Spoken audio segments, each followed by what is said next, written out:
el organismo.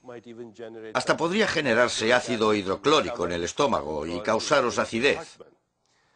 Así pues, hace tiempo que se sabe que una experiencia recordada puede desencadenar el mismo flujo de neurotransmisores y la misma liberación de sustancias químicas en el organismo que una experiencia real. La doctora Langer pidió a las personas del experimento que volvieran a los años 50. ¿Y qué ocurrió? Al cabo de una semana, varios biomarcadores analizados revirtieron en gran medida, entre ellos la flexibilidad de los dedos o incluso su longitud. Revirtieron también otros biomarcadores como la audición o la visión. Y este experimento no incluía ejercicio físico, un cambio de dieta, meditación o la toma de antioxidantes, acciones de las que sabemos, por otra parte, que pueden influir en los biomarcadores del envejecimiento. Y la razón por la que hablo de estudios como este no es porque crea conveniente que nos retiremos a un lugar apartado e imaginar que vivimos en los años 50. La razón por la que hablo de estudios como este es que quiero llamar vuestra atención sobre una cuestión importante. ¿Qué es esto que llamamos realidad cotidiana? ¿Qué es la realidad cotidiana? Esta es la cuestión que quiero tratar ahora. Tal vez lo que consideramos la realidad cotidiana no es otra cosa que una hipnosis programada socialmente, una ficción inducida en la que hemos accedido a participar de forma colectiva. De vez en cuando, algunos salen de esa hipnosis de condicionamiento social y se forma un interesante y variopinto grupo de sabios, psicóticos y genios. Nuestra experiencia de la realidad cotidiana es el resultado de la interpretación de la experiencia sensorial. Así es como experimentamos el mundo, al fin y al cabo, a través de los sentidos, de lo que vemos, tocamos, saboreamos y olemos. Incluso tenemos expresiones como ver para creer. Si uno puede ver algo, lo puede tocar, tiene una textura, un color. Entonces es real. Existe. Y si uno no lo puede experimentar a través de los sentidos, entonces uno piensa, bueno, no es real, solo está en mi imaginación. Espero que para cuando acabemos hoy os haya convencido de que si podéis ver y tocar algo, probablemente sea una ilusión. No tiene una realidad intrínseca. Y en cambio, el embrión de algo que no podéis experimentar a través de los sentidos, que ni siquiera podéis imaginar, que no es conceptualizable, es más real que cualquier otra cosa que tengáis en la mente o podáis experimentar a través de los sentidos. Es abstracto, inefable, misterioso e incomprensible para mucha gente, pero experiencial. Hablaremos de ello más a fondo, porque podría ser en esencia nuestra naturaleza. La cuestión es que el mundo, aunque sea enorme y sólido, no tiene una existencia independiente de un observador. En otras palabras, el mundo físico es una respuesta del observador. Esta mesa es la respuesta de quienes la estén observando. Es la respuesta del observador, porque depende de los instrumentos que utilicéis para llevar a cabo la observación. Los instrumentos que utilizamos para observar son básicamente los receptores y el sistema nervioso.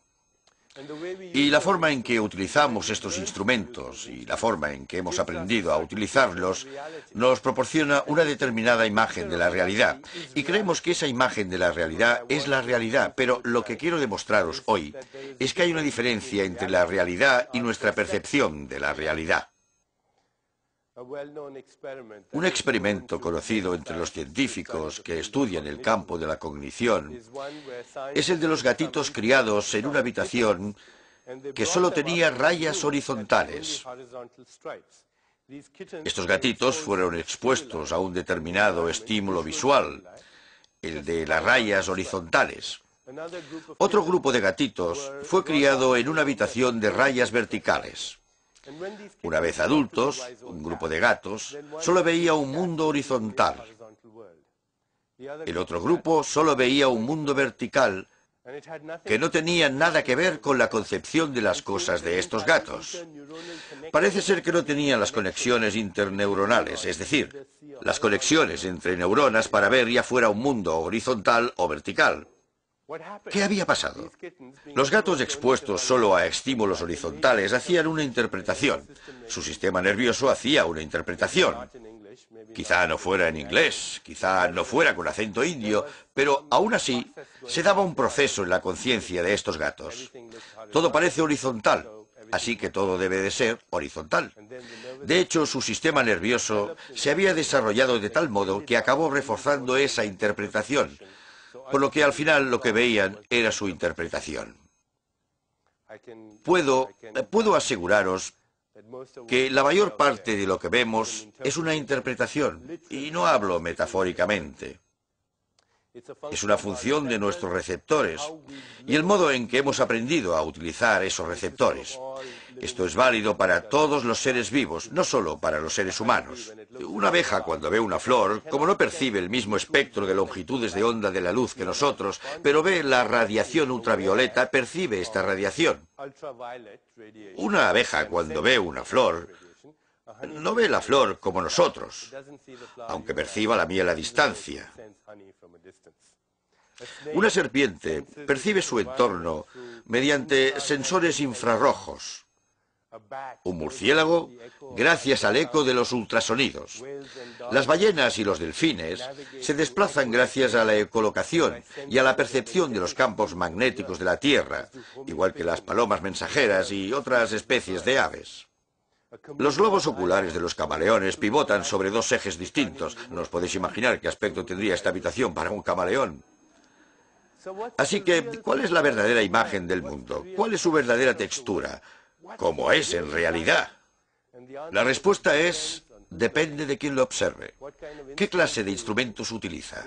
Depende de los instrumentos utilizados, el momento en que lleve a cabo la observación y la clase de preguntas que se haga cuando realice la observación. En esencia, es una respuesta del observador. La imagen del mundo no es su aspecto, es nuestro modo de verlo. Y nosotros hemos aprendido a verlo de determinada manera. Hasta ahora lo hemos mirado por medio de lo que yo llamo la superstición del materialismo. Según la superstición del materialismo, este es un mundo físico, y nosotros somos entidades físicas en el mundo físico. Esta es la superstición del materialismo.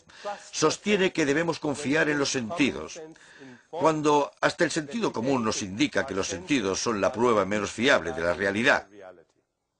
Al fin y al cabo, los sentidos nos dicen que la Tierra es plana, cosa que nadie cree ya. Los sentidos nos dicen el suelo que pisamos está quieto, si bien sabemos que está girando a una velocidad vertiginosa y que se desplaza por el universo a miles de kilómetros por hora. Los sentidos nos dicen que las cosas tienen una textura, un color, una forma, una apariencia, un color, un sabor, un olor, y tendemos a pensar que esta es la naturaleza intrínseca de las cosas. No lo es la naturaleza intrínseca del observador que realiza la observación. Por tanto, si queremos avanzar en la comprensión del cuerpo y la mente y el potencial humano, debemos deshacernos de nuestra vieja concepción de la realidad, basada en la superstición del materialismo. Debemos dejar de pensar en el cuerpo humano como una estructura anatómica rígida. Cuando fui a la Facultad de Medicina, al menos cuando fui a la Facultad de Medicina, quería conocer el significado de la vida. Esa era mi motivación para ir a la Facultad de Medicina. Y a lo primero que me enfrenté fue a un cadáver. Se suponía que debía comprender el significado de la vida por medio del examen de un cuerpo sin vida, y ese modelo es el que sigue prevaleciendo. Concebimos el cuerpo humano como una estructura anatómica rígida y concebimos la conciencia como el epifenómeno de este cuerpo material, que albergar pensamientos, sentimientos, emociones, deseos, instintos e impulsos, o enamorarse, creer en Dios, el cielo, el infierno, la salvación o la condena, es solo un baile de moléculas. Se supone que la bioquímica es la responsable de este fenómeno.